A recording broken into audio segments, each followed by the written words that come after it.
Il prosecco di Conegliano Valdobbiadene è un successo che si basa su dei fondamentali certi, la storia e la qualità del territorio. Infatti, se noi vediamo, la qualità del territorio è quella che abbiamo proiettato oggi in Assemblea UNESCO, e chiaramente è un bellissimo paesaggio, e la storia è una storia con radici profonde, più di 2 secoli di storia del Conegliano Valdobbiadene.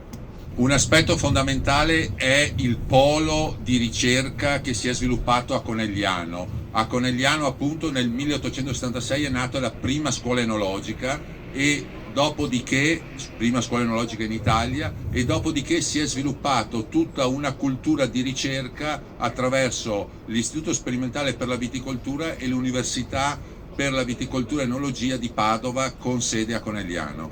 Altro aspetto importante è la volontà di fare squadra dei produttori, considerato che nel 1963 si è costituito il Consorzio di tutela del Conegliano Valdobbiadene, e 50 anni fa quest'anno è stata riconosciuta la denominazione Prosecco di Conegliano Valdobbiadene. Avete capito che il nostro obiettivo era quello di far conoscere il territorio, di tutelarlo, di promuovere il nostro prodotto. Il percorso che è iniziato nel 2008 con la candidatura UNESCO vuole racchiudere in sé proprio questa volontà di valorizzare il lavoro che è stato fatto nelle nostre colline.